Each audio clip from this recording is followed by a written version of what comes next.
everyone. Welcome in. Happy Thursday. Happy almost end of 2025. We are going to end the year with a bang. We've got this amazing webinar prepared for you today. We're talking about how SEO isn't enough anymore and how you can get found in AI search.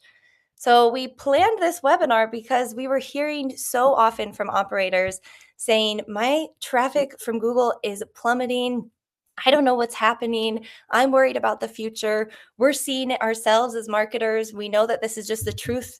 Everything has changed now in marketing. And while before you just needed to make sure you ranked at the top of Google, that is no longer the case. Travelers are going to ChatGPT. They're asking, where can I go to Peru for 10 days with, adventure travel? And you want to make sure that you are the people that are being recommended by those search platforms. So we're really excited. We have the best of the best here today with us, Brennen from Propelllic. He knows so much and is going to give you really, really tangible actions that you can take today to make sure that you're found in AI search. So thank you for being here today. I think people have already found the chat, so that's great. Please, if you haven't already, go to that chat. Tell us who you are. You can tell us where you're tuning in from. You can tell us why you're here. What are you hoping to learn? Have you already been dabbling in this? Do you know anything about AI search visibility? We'd love to know. I'm going to just quickly introduce WeTravel. I think there's a lot of WeTravel clients here in the chat who I can see, so welcome to all of you. But for anyone who doesn't know WeTravel, you aren't familiar, WeTravel is the operating system for multi-day travel businesses. So what does that mean? Instead of needing 15 different tech platforms to run your business, you do it all within WeTravel. You can build itineraries, you can pay suppliers, you can manage your bookings, do e-signature. You can do it all in one place and, of course, collect payments. So if this is something you want to know more about, you can always send a message in the chat. We have some team members here. You can send me an email and we'll make sure you get in touch with the right person. Wow, we've got a lot of people. I think about 200 people here live from all over the world. I see Italy, I see Amsterdam, Portugal, Toronto, Cusco, Spain, Colorado, Scottsdale. I love it, Brendan. You've got a global audience. They are ready for you. Thank you so much for being here. Yeah, thrilled to be here. I saw an Austinite in there. So, hey, whoever you are down the street from me, hope you're enjoying the not horrible weather for the first time in a little while. I'm going to pop up my presentation so we can get started on our talk on bookkeeping and accounting. I'm kidding. We're not doing that. Don't you worry. So hi, everybody. Nice to, oh, and there's a Dallas one. Amazing. And Dawn's here from Bruce Cruise. Hi, Dawn. I see some people that I know. So we're going to talk today about SEO and answer engine optimization, generative engine optimization, insert whatever you would. Something not SEO for multi-day tour operators. And this is really going to be a practical take these things and implement type presentation. Before I get started, I'm going to set some context. I'm going to talk a little bit about how dependent the travel industry is on search right now. So if we look at the financial statements for public travel companies, Booking Holdings, and Expedia, Airbnb, Trip.com, so $7.3 billion on marketing in 2024. This part is not published, but I would argue that probably about 80% of that is on Google search and search ads specifically, which is not what we're talking about today, but it is helpful for grasping the scale and scope of how dependent our industry is on search. Expedia, Airbnb, Trip.com, Booking, $5.2 billion aggregated in Q2 2025 on Google Ads. I mean, on marketing, a lot of which, again, heavy concentration into paid search. And that's because 70% of travelers start planning on a search engine, and that's changing quickly.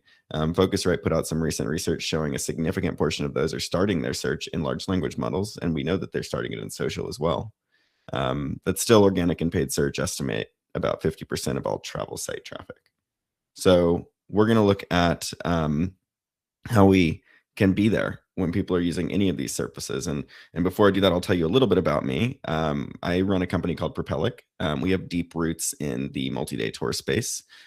We work with about 60 travel companies. A number of them are very well known in this space. For instance, with a global media agency for company G Adventures, you might be familiar with. We work with a number of other multi-day tour operators, probably about 15 or 20 of them. And we are managing a lot of this exact thing.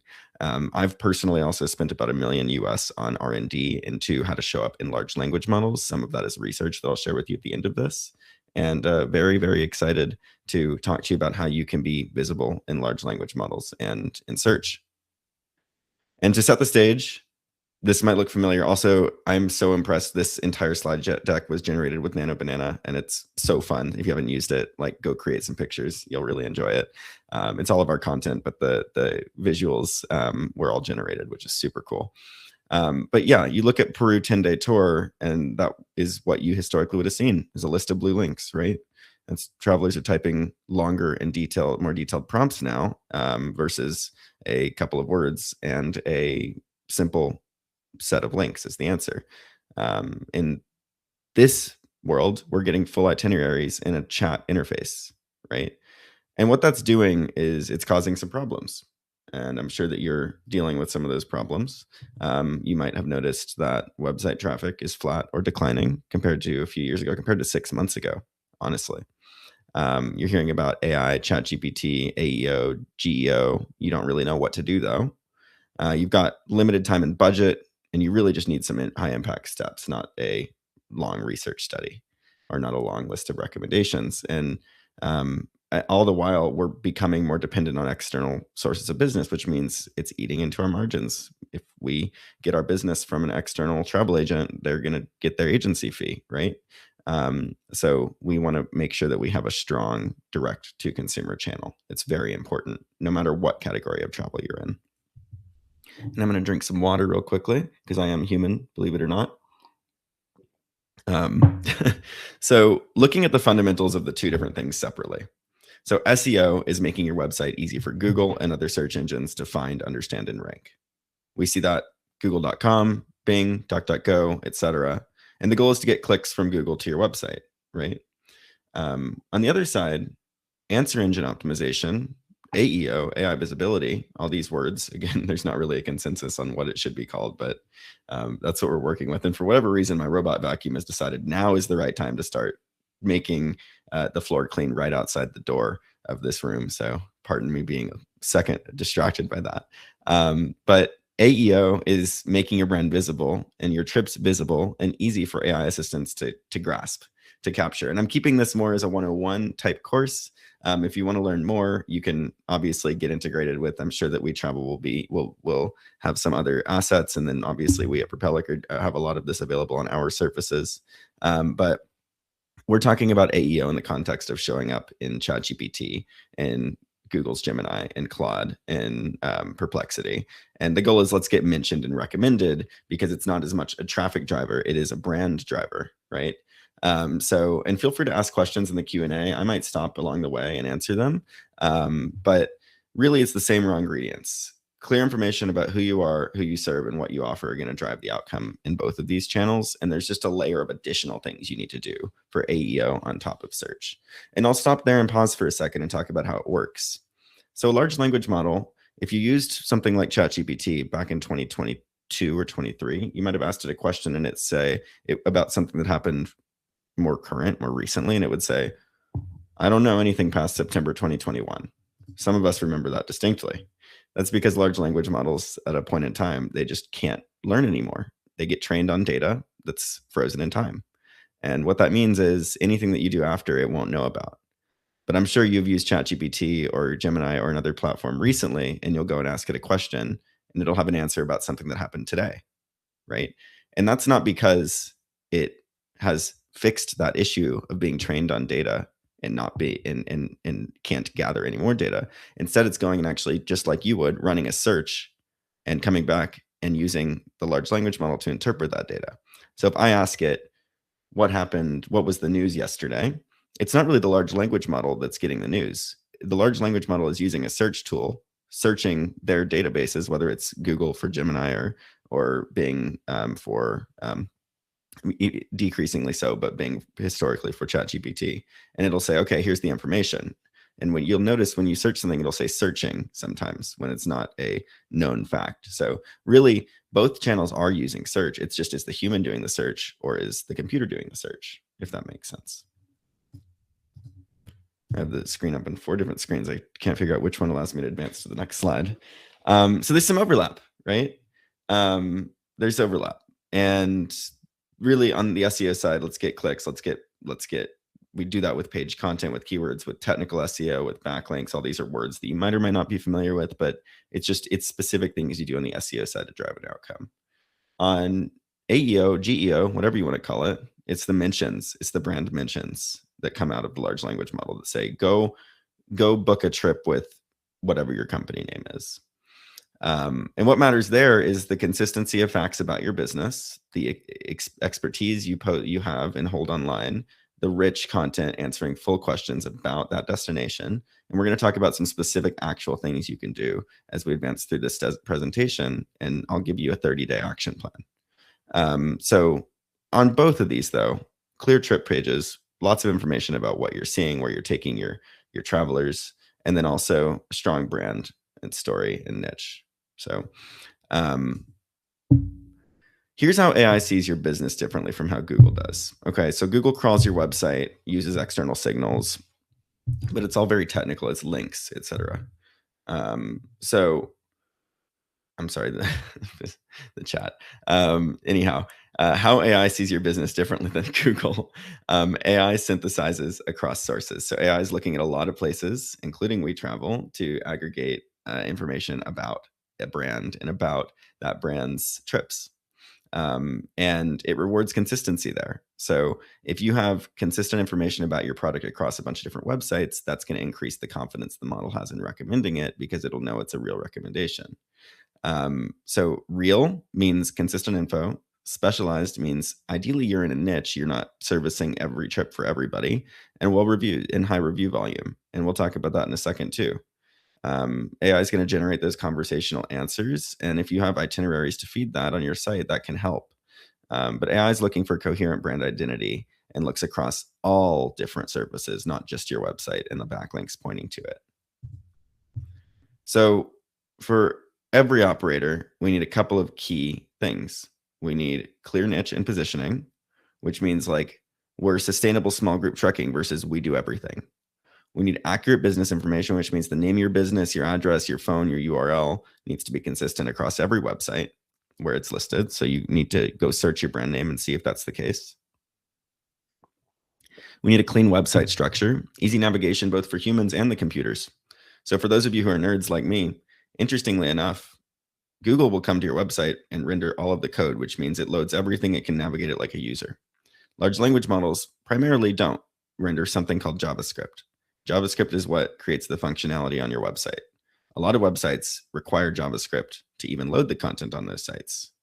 And what that means is if your website is heavily dependent on JavaScript, then the large language models can't even see the content on your site. So there's some technical considerations. Make sure you've got a strong website. And then also the strong reputation footprint. Let's get some reviews. Let's make sure we have a function to always be generating reviews, if that makes sense. Next thing we want to do is we want to claim and optimize the Google business profile. We did the largest study to date on how travelers are researching, planning, and booking with AI. I'll share with you a link where you can download that for free at the end of this. It's propelllic.com/research if you want to get a head start.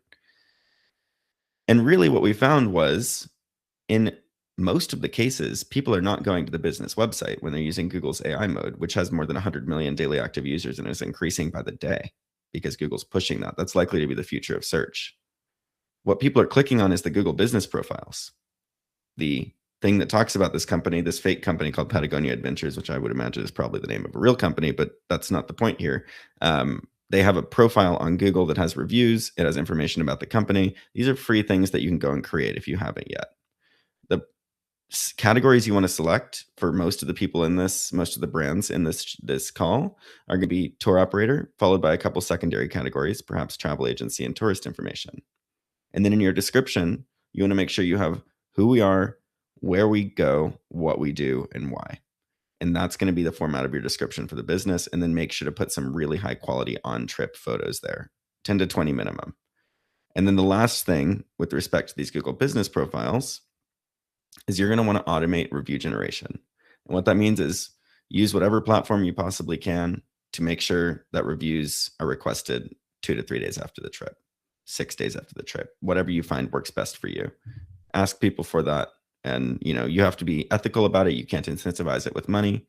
But if you build a relationship with your customers on those trips, which I'm sure everybody in here does, that's why you're in this business, I'm sure they'll be willing to do that for you.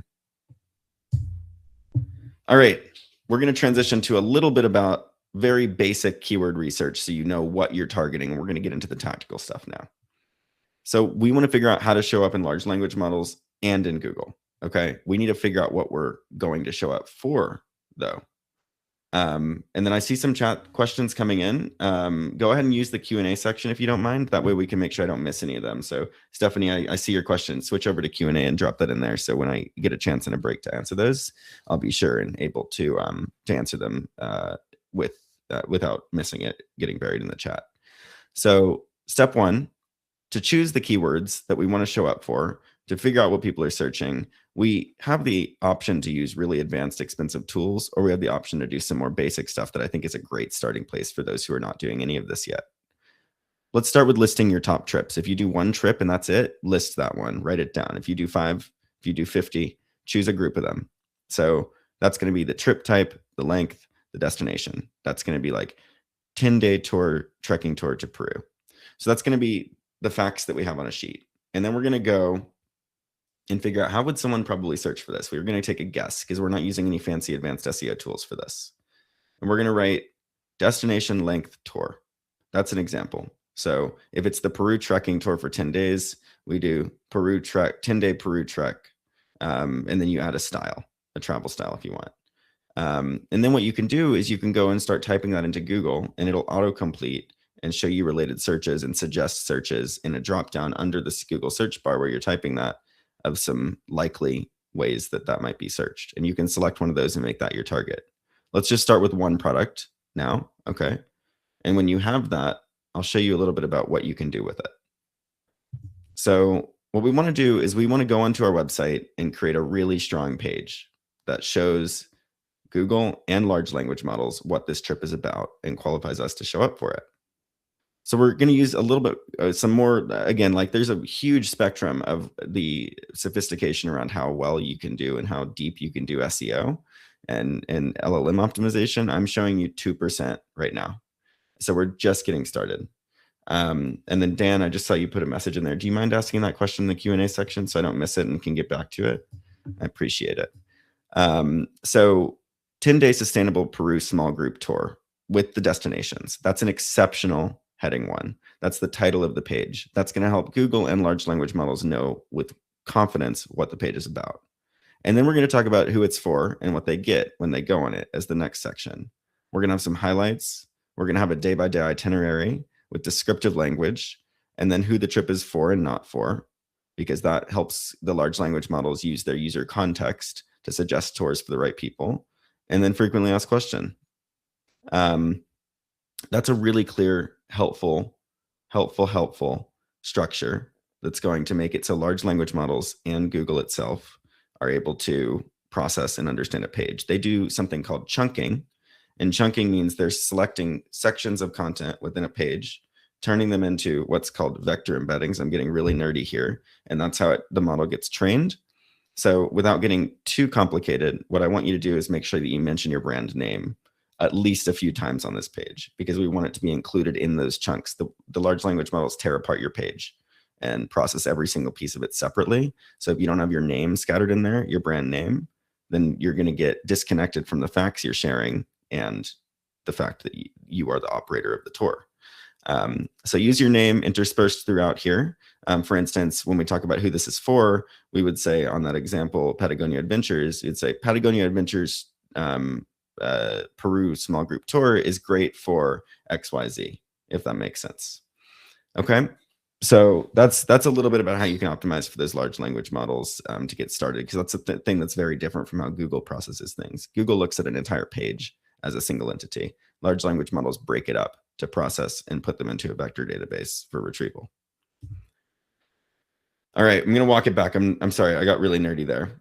When AI is looking at your website and at your brand, it's going to look at a lot of different things. Okay, so we need to be thinking about all these. Let's start with the WeTravel listing and profile, OTAs and marketplaces like TourRadar, review sites like Google, TripAdvisor, Trustpilot, your website, trip pages, about, blog, social media presence, mentions on other blogs, news, directories, and the AI synthesis gets more confidence the more it hears good things about your brand that are consistent. So if you have a byline, if you have Peru Adventures is XYZ, you want that to be consistent everywhere you have control over it. When I talk about Propelllic, you'll see any press release we do, any blog article, any LinkedIn profile that anything that we put our brand on, you're going to see this byline that says something along the lines of Propelllic is the leading AI focused agency for travel and tourism, servicing SEO, paid media, generative engine optimization, and creative services. So like this one block of text. And then if you go look in a large language model, you'll find that that's exactly how it describes us, because it's consistently used everywhere. So does your name match across all sources? Do the locations and trip types match? Are there credible recent reviews? And then are you actively doing trips, and are you specialized? Those are all things that are going to drive some outcomes. All right. Who's bored of me? Who's sick of me? Give me one sec to have some more water. All right. So, oh, thanks, Morgan. The Mutual Admiration Committee. I'm feel the same way about you. Thank y'all. I appreciate it. Doing my best. I'll take the encouragement. It'll push me through. I got to stay hydrated. Yes. So, how to choose guides. So these are the types of things that are going to show up in these. I want you to do this in the next 30 days. Okay. These are the things that are going to help you show up in large language models and in search. Now, admittedly, the more large language models take over user research, planning, and booking, the less they're going to land on your site. Your traffic will go down. Do not be using traffic as an indicator of success. It is not and will not be in the foreseeable future. That's already the case today. So all that said, guides are losing visibility by and far. Like, especially like if it's Google has a patent called information gain, and what it looks for is the difference between what's already out there on the internet and what you're writing. So first and foremost, if you're doing a destination guide, avoid using AI to write that. You can use AI to clean it up, but don't let the recommendations in the guide be written by AI, because it's not going to add anything new. And Google has a system that's able to look for that and discredit its value in search and in their large language model processing, presumably, although I don't know that they yet have the technology for that. But yes, how to choose the right 10-day Peru tour guide, private versus group tours. These full questions are things that are being asked in large language models. You can get a citation, which means a link to your site. Not necessarily the thing that's going to drive business, but it helps you show up where you need to show up. What I think will be better is the Peru itineraries, for instance, and then the best time to visit Patagonia. Those are going to be better for the limited amount of time right now where we have people still searching a lot on Google. It's going to turn to a conversational interface over the next couple of years. I'm nearly entirely confident in that. But really what it comes down to is these top of funnel guides are going to be really good in the short term, and they're going to train AI and hopefully incorporate a citation to your site when those AI tools go out and use their search features. It's interesting to do some things that are niche in nature. Like there's a lot of really cool solo female travel companies, for instance, that have woman only adventure tours and really target like a 25 to 40 age group that is like a specific period in their life, and they are going on this trip together. We've worked with some companies in that space, but that's an example of a really good focused brand, and it's even more focused if it's focused on a specific area of the world, like Patagonia, for instance. So I would suggest, if you've got something concentrated, got something confident, go ahead and create a guide on that on the site. It's not going to make bookings happen, but it will help you get processed and included in both SEO, in large language model answers, and then indexed on the SEO side. I want to talk about the consistency a little bit more. This is so important. I know I've said this now 3 times, but it is the secret to AI confidence. your business name, your website URL, your trip names, the destinations in those trips, the brand positioning sentence that I was just talking about, the contact details. We need everything to be the same everywhere. So go do an analysis of that. Actually, we should build a tool. I want to build a tool that does that. I'm going to try to remember that. I'm definitely going to forget, but we could easily build a scraping tool that does that. And then we could put it on our website and have people just type their brand name and it would give them a score. Once again, verbal nerding right now, just saying the nerd thoughts that come into my head and sharing them with the world. What 1,000 people registered for this. So, we'll see what that's 1,000 more people who realize how crazy I am. So reputation and trust. Someone was asking about Trustpilot. Trustpilot is not doing well right now. They have gotten some heat for their practices. I'm not going to endorse Trustpilot based on what I've been reading lately. And you can go look at their stock ticker and you'll feel the same way. The market is not happy about it either. But reviews are your visibility engine. Let's make sure that we're driving those. After the tours, make sure you're sending an email 3 to 5 days post-trip to collect reviews. I would suggest prioritizing Google right now because Google is the one where large language model, well, specifically AI mode, which is increasing in adoption significantly. That's what is being referenced according to our research that I'll share with you in a second. Make it easy to leave feedback too, but try to get everybody to leave review. Like you don't want to have an empty review platform. The issue is if you have a Trustpilot account, you don't send anybody to review you on Trustpilot. You send them all to Google, and one person who's really angry, which there will always be that person, goes and reviews you on Trustpilot. Your entire profile on Trustpilot is going to be a 1-star. That's going to look really bad, and the large language model is going to come back and say, this company could be good. Google says they have a 5-star. Trustpilot says they have a 1-star. So maybe take that into consideration when you're making your decision. All that said, we don't want that. So try to diversify your reviews wherever possible. But definitely concentrate on Google if you are not, if you don't have a lot of Google business profile reviews. Definitely include some of those considerations I talked about. Use the same tour names, use the same consistent brand messaging when you reply to those reviews, and then continuously make sure that anything that is online about your brand is up to date. So I'm going to give a 30-day action plan, and then I'm going to talk about some additional things you could be doing. So what I want you to do, claim and check your Google business profile. That's business.google.com, I think is the URL for that. Update the description and photos as I shared earlier. This is recorded and I'll be able to share it with you. And then make sure that your website is easy to navigate. If you're super nerdy and really want to make sure you're in a good shape for the LLMs, make sure your website can load without JavaScript. You just go into your settings in Chrome and turn off JavaScript. You'll find a button for it and then try to reload your website. And then the last step is looking at the HTML, but I'll tell you, if you don't see anything on the page, it's highly likely that it's JavaScript dependent. So take a look at that. I know that's a little bit more of a complicated one. So if that doesn't make sense, don't worry too much about it. These other things will help. In week 2, I want you to try to build one trip page like we talked about, and then build one guide like we talked about, and then start working on your reviews and consistency motion thereafter. Okay. Over time, over the next 3 to 6 months, things that you can be working on to show up and be more visible here is expanded content. So create planning guides for top destinations, build how to choose guides. I know this is top of funnel content. I'm becoming less and less excited about top of funnel content, but at least for now, there is still traffic to be had there. Develop niche authority pages like we talked about. I want you to measure, so you can measure through just looking at your bookings. There's also some not weird, they're just not necessarily yet the most beneficial thing. There's some AI visibility tracking tools. I'm not going to get into the specifics, but you can look into that if you want to. Just monitor your keyword rankings. Don't do that by searching. Use a free tool or like a $2 a month tool for monitoring keyword rankings. And then you can actually review your exact Google business profile performance before and after you make those changes in Google business profiles. When we talk about help, if you really feel like you are mature enough to go out and get some additional help, I really feel strongly that every business owner should try these things on their own before they do that. But you can always look for that. And that's where you can possibly get some of the more advanced things that I'm not talking about today, because unfortunately we don't have 7 hours as much as I would love to. Let's see, next slide. Here we go. And then I just wanted to give, just because I'm so grateful for WeTravel inviting me here today, I wanted to make sure y'all know, and I think all of this is accurate. So feel free to tell me in the chat if I'm wrong, but I did want to give some acknowledgement. I know that's not their logo. Nana Banana did its best.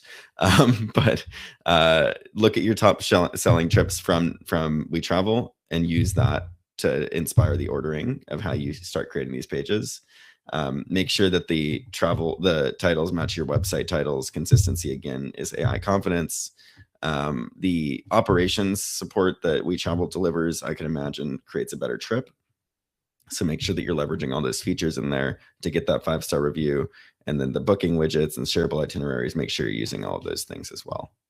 To wrap things up, before we get into the Q&A, the visibility checklist is make sure the Google business profile is claimed, build that trip page, add one in-depth guide, have consistent brand info across your website, WeTravel reviews, everything, and go out and do some searching on Google to search your brand name in quotes. And then it'll show you all the mentions of your brand. And then repeatable process to request and respond to reviews. I want everybody to create that.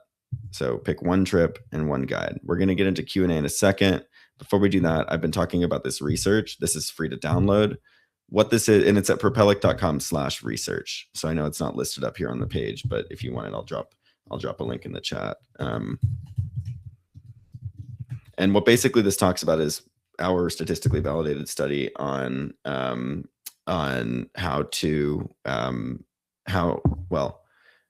travelers are researching, planning, and booking with AI, specifically in Google's AI mode. And then in that, we have for marketing learning, we have a bi-weekly podcast where we interview marketing leaders called the Travel Marketing Podcast at propelllic.com/podcast. And then if you want to stay up to date on some travel marketing updates via email, we have a non-promotional bi-weekly, here's what's happening in travel marketing at propelllic.com/navlog. And you'll be automatically registered to that if you download the research. If you need anything at all from me, I'm always happy to help. Just tag me on LinkedIn and follow me there. That's where I've got all of the research and exploration that we're doing around these topics. And I think with all that said, if the WeTravel team is interested in coming back on and helping me with the Q&A, we can do that, or I can do it on my own.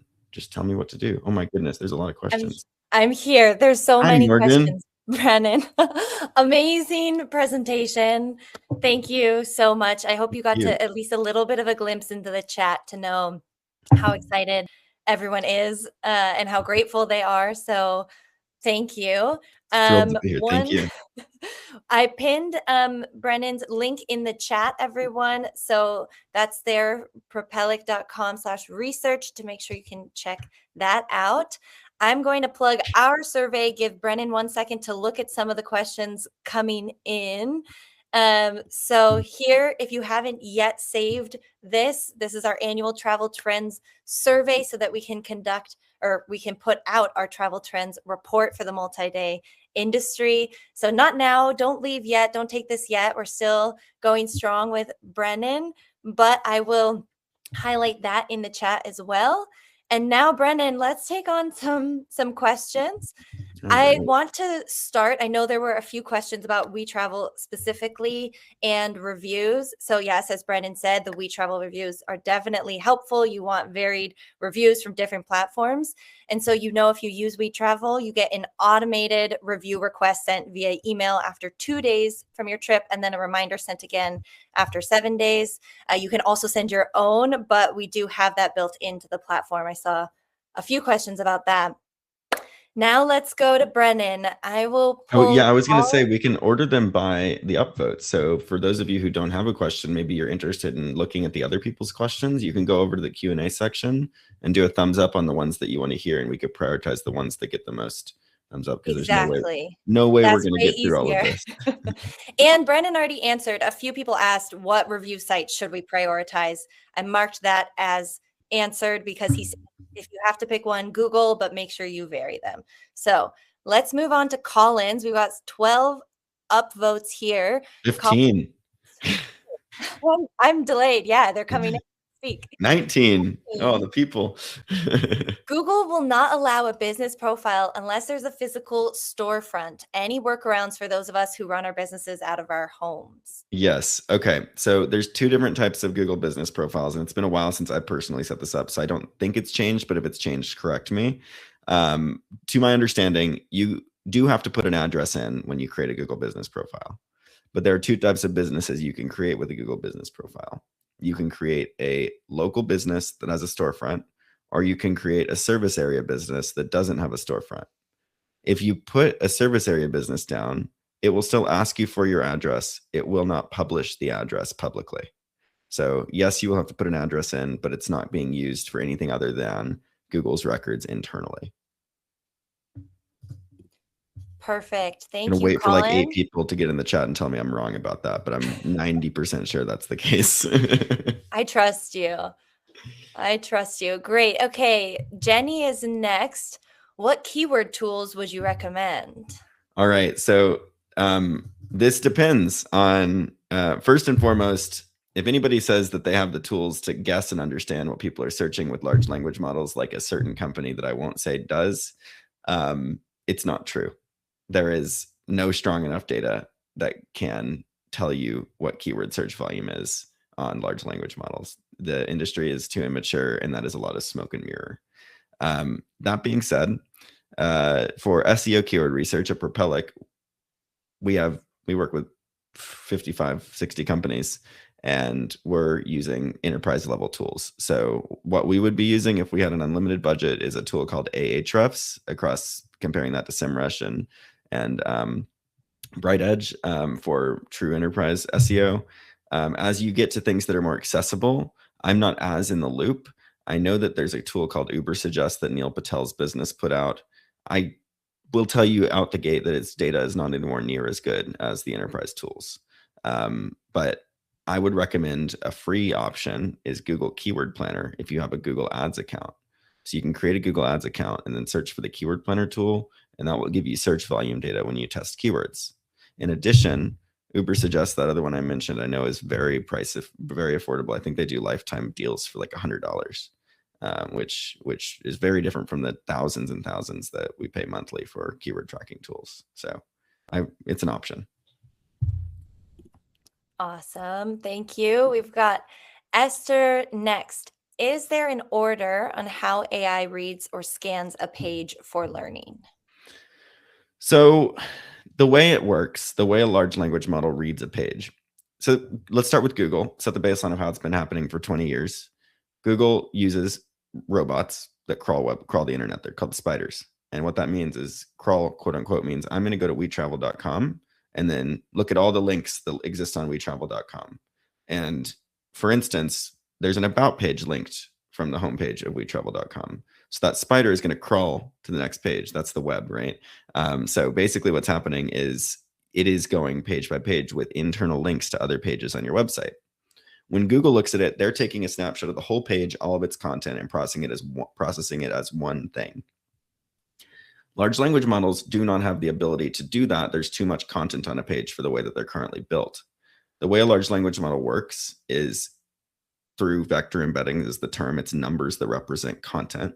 It's an array of numbers. So think of like the numbers 3, like this is a simplification that's not completely accurate, but just to give you a down to earth grounded concept, pretend that the large language model is trying to figure out what the difference is between a black cat and a white Yorkie dog, right? So they're both pets.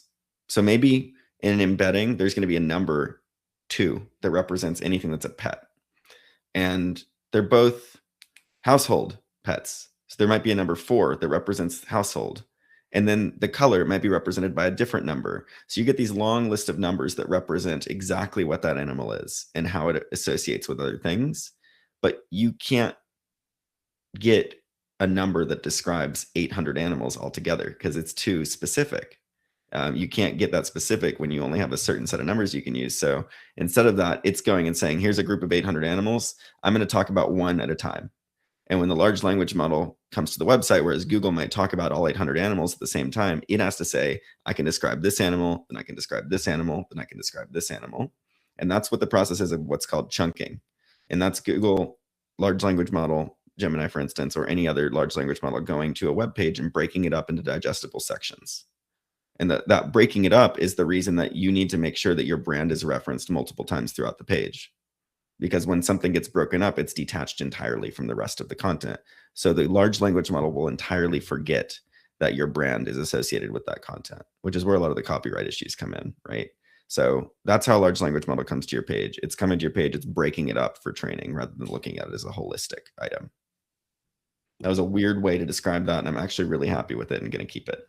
Yeah, that was effective. The Yorkie versus the cat. Yeah, I was thinking, just Brennan, my own question here is, you're saying that SEO, there's so many elements of like header structure, H1 to H2 to H3. Do you still find that pretty important for helping them crawl a page? It's not only important for SEO, a lot of the processors that do chunking look at the structure between headings as the natural stops for where it should stop content. If you just have a long block of text, it's going to choose where to cut it up and it might not get the whole intent. But if you have sections that are blocked by headers, it absolutely will help with the chunking. And then also on the SEO side, it's still very effective. There's direct and very clear correlation between keyword insertion in your heading tags and ranking. I did see one that's not in the chat.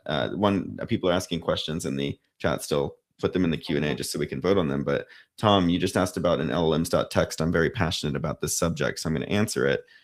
If you're familiar with the group, there's a file that you can go to on in most websites. That's the website.com/robots.txt. That is a file that tells Google and other large language models and other crawlers, any bots, what they're allowed to look at on the website and what they're not allowed to look at. It's a recommendation. They can break that rule. Cloudflare, which is a web host, has gone to, or a domain name service provider has gone to start blocking bots that don't respect that. But by and far, it's a list of requests. The bots don't have to listen to it. There's been this trend that came from nowhere called LLMs.txt. It's a file that has zero adoption from the actual companies that would be using it, but it's supposed to tell large language models how to crawl, index, and read your website. It's complete BS broadly. It's useless. We have hundreds of millions of web pages that we're viewing server access logs on for our clients in our tools, so we can see when a large language model requests access to a specific page. I think I've seen it happen twice, maybe, and it was definitely an accident from the large language model. So that's just fear mongering from people in the industry that are trying to get people to think that they know what to do, and it ultimately doesn't do anything. Good to know, though. Okay, so Yes. we can disregard. Yes, you may disregard that one. Great. Okay, more questions coming in through the chat. Make sure, Maria, you put that in the Q&A so other people can upvote. Yeah, We're that going to move one's on. not going to be upvoted significantly. It's a very technical question, but I'm happy to answer that offline. Okay, there you go. You can follow up with Brennan. Okay, Tourism Tim said, in content creation, does a web page have more authority on or weighting versus a blog post? Or is recency of content more important regardless of format? Okay, so I'm reading this question. There's two questions in here, so I'm going to answer them separately. Number one, web page versus blog post. The permanence of web pages seem to like anecdotally correlate with them doing better longer term. I don't have data to support that. It's not big enough for us to actually take it into significant consideration when we're making decisions about SEO. Sorry for the non-answer. And the recency of content used to be really huge in SEO, became irrelevant. It's back. Large language models like recent content. There is statistical correlation with content being published in the past year and showing up in large language models. So yes, recency of content is a good thing. Perfect. All right, we're getting through. They just keep coming. They keep coming in. Kyle wants to know, for trip page blueprints, does everything need to be shown on the page, or does it matter if they're in drop downs or tabs? And I think someone else asked about FAQ, similarly, if it's a drop down. Cool. So when large language models visit your website, it doesn't matter what the page looks like. If the content is rendering without JavaScript, which means if the content is there when you have JavaScript disabled in your HTML source file, getting a little complicated here, but if the content prints onto the page without JavaScript enabled as not a visual, but in the HTML source, which you can right click it on any browser and click inspect and just look and see if the content's in there, or developer console or whatever it's called, depending on the browser, you'll see if the content's in there. If it is, doesn't matter if it's an accordion dropdown, it still will get indexed by the large language models. Google, on the other hand, might be deprioritizing that content. Google has a much more sophisticated crawling infrastructure. They render the website with and without JavaScript. If they see it's hidden under an accordion and it's like in a spammy way where it's hundreds of thousands of words or whatever you might call it, that might not perform quite as well. In the large language models, it's the exact same as having it be on the page, and widely we use this as a strategy. So I do recommend using accordions to make the page not overwhelming. Yeah, that makes sense. Just not spammy, not hundreds Mhm. of Q&As. The next question Um, I know we already answered, so I think that's just a duplicate, the verification. I have Colin. Who do you have next? Oh, Heba Oh, Adkins. Heba, yes. We're having difficulty verifying the business profile. We did answer that you can do a service-based business without a physical location. A service area business. Yeah, exactly. Service area business. Colin, how do you write all of this copy such that it still sounds like the target is real humans looking for real services rather than an AI bot? What is a human? I'm kidding. Um, you do. You just do. That's the priority. You're not going to sell things if the human comes to the site and it looks like it's written for a computer. Um, you just got to prioritize that and then work these other things in as well as you can. But yeah, human first, 100%. Conversion rate optimization. That's the key. Is we're trying to get people to the site. If the website is not good when they get there, they're not going to buy from you. So let's make sure the website is good when they get there. 100%. Okay, thank you, Colin. Someone asked, Stephanie, we already answered this. You can see WeTravel's reviews, or AI can see the reviews from WeTravel. So let's move on to Trina. Does AI scan reviews left on the actual website for the company? I mean, it will. It does get indexed for sure. The large language model absolutely does index anything that's on the website. The question is, does it deprioritize it? I don't know. These large language model search functions are fairly unsophisticated compared to Google's. Google will will deprioritize significantly the reviews that are on your own website that you have direct control over. Large language models, I'm not quite sure how they're treating that. And that's the fun part about it. We're like 2% of our knowledge. We have 2% of knowledge of how large language model optimization works. The next 4 years are going to be awesome. Like, it's exciting. Absolutely. It's a big like experiment, right? Like we're all going to be trying to figure it out. I'll It's be super following fun. Brennan's lead personally. You all can as well. Great. We're cruising through these. Thank you, Brennan. You bet. Lisa wants to know if you have any advice for a new operator who maybe doesn't have reviews yet. Get reviews. Sorry, Lisa. That was not meant to be. Not meant to be. It was a joke, but you just got to get to it. Honestly, you can't solve for that unless you solve for that. I wish there was a trick, but there's not. It's about building a business. I've been doing it for 14 years, and I'm excited to hear that you're doing it too. So, do good work, deliver an amazing trip, and ask for a review. I'm sure they'll be happy to give it to you. Absolutely.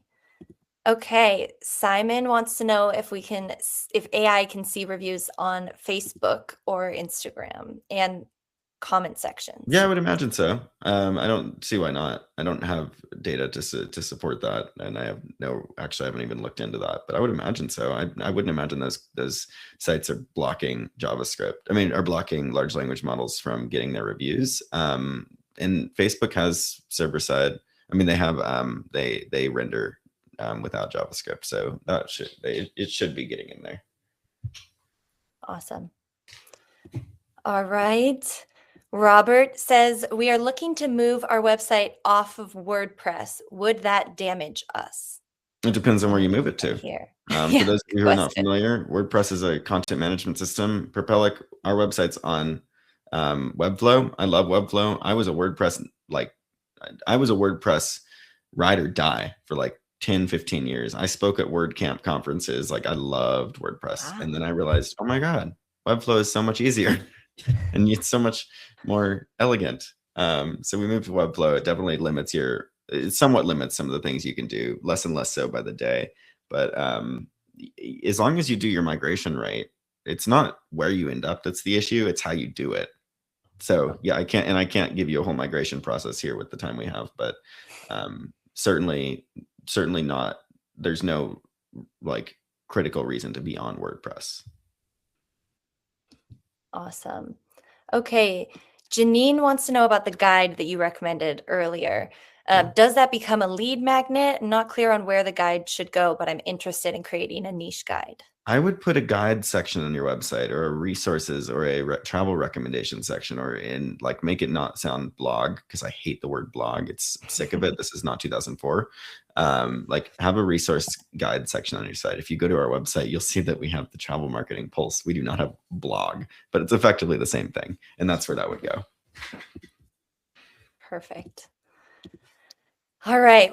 Thank you, Brennen. This has been like a speed round. We're going through them all. Thank you all for your questions as well. Keep upvoting. We're almost done here. Glenn wants to know, please expand on how AI searches, i.e. does it not understand Java, so need another type of website format? Okay, so Glenn, I'm got into this a little bit. I'll quickly share kind of the notes on here, because I don't want to get too technical. It might not be applicable to everybody in the meeting, in the webinar. But when a website loads, it needs three things. A website's content loads through what's called HTML. A website's design loads through what's called CSS. A website's functionality loads through what's called JavaScript, which is different from Java. I'll specify. Why they're named the same, don't ask me. But large language model bots that visit the website are widely unsophisticated. They generally do not load that third or that second piece, the CSS or the JavaScript. They load just the HTML. So if your HTML, for whatever reason, is driven by JavaScript, as are a lot of single page apps and a lot of OTAs, then if it's not rendering the JavaScript, if it's not loading the JavaScript, all it's going to see is the HTML that loads without the JavaScript. So ultimately, it just depends on where your site is currently hosted right now, and the way it's built, not where it's hosted. But ultimately, you need to have a pre-rendered website for large language models to get them. That will change. They'll start rendering JavaScript at some point. Google, I mean, that's just the natural progression, but it just hasn't seemed to be a priority of theirs yet. Google, Gemini does, by the way. Gemini uses, actually, hang on. Gemini has a couple of different crawlers. It depends on which one. So I'll leave that there. I'm getting nerdy.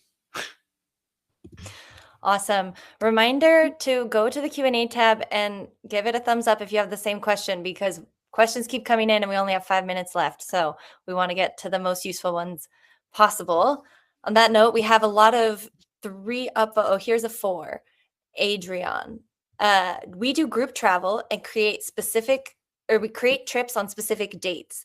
Should I delete the page after the trip happens, or should I leave those pages on the website somewhere because of the content? A trip is a trip. This comes from our extensive experience in multi-day group. Do not delete the trip pages if you're going to do the trip again. Add dates to the page. Don't have the date in the URL or in the title. The trip is the place, the destination, even if it changes slightly over the years. If you're doing it annually, you're doing it 10 times a year, whatever it is, have a list of dates on a page that has the facts of the trip, and don't delete that page if you're going to run the trip again. Awesome. Okay, I see Anna's question next. In your opinion, how useful is schema markup, structured data, for SEO and also AEO? Schema markup is actually, funny enough, it's a JavaScript sublanguage, or a JavaScript framework, or not framework. I forget what the word is. It's structured data for JavaScript. It's JSON. And what that is, it's a list of instructions for a computer that says, here's what's on this page. I'm not going to get too technical with it, just because I want to be knowledgeable. I mean, I want to be conscientious of the time and then people's where they are in their marketing journey. But at a very basic level, yes, it certainly helps on the SEO side when done right. A little bit less so on the large language model side, but increasingly so. The large language models, specifically when they process your website, are scraping out. They're basically pre-processing and excluding JavaScript, JSON LD. They're getting rid of the code, and they're just taking the clean extracted words from the page for training. So it's not going to end up with the training data. Where it's going to help is in the search function. So Gemini using Google Search, Google Search doesn't necessarily give preference, but they understand pages better when they're using structured data, which definitely helps with ranking broadly. And then ultimately, at some point, I think that as ChatGPT builds out their own search engine, which it seems they're doing, or at least a meta layer on top of them, they'll be indexing the schema markup as well. All right. Let's see. Claire says, "What? Oh, hey, Claire. What are your thoughts on the AI website development pages? Lovable, etc." Anything AI creation, I'm a huge fan of. People who haven't touched that, they should. I think this is a great question to end on too, because it's very much future vision setting. We are in a time where those who are using AI and those who are not are diverging, and it's very clear. It's clear in our hiring. We've got 30 people on our team, and it's a core focus. It's in our performance reviews this year. My philosophy on AI is there's really 4 levels of it. And this is something that we look at in our organization. It's, are you using it for basic things? If you're not using it, you're falling behind. I mean, like, that's a given. But then if those who are using it, the first level is, are you using it for basic things, summarizing emails? Number 2 is, are you using it as a thought partner? Number 3, are you building workflows, things like Replit, things like Lovable? Are you building websites, et cetera? Are you vibe coding? And then in our company, number 4 is, are you sharing it with the others? And we actually have bonus programs that we're building specifically around these things, because I'm very confident that if you're not using things like Lovable and Replit and exploring, it's going to be very hard to stay at the front of the skill set, like skill set curve, right? So I'm very in favor of it. Right now they're not building necessarily the most structurally sound websites, but give 6 months. I mean, come on, Yeah. give it 6 months, right? So huge fan.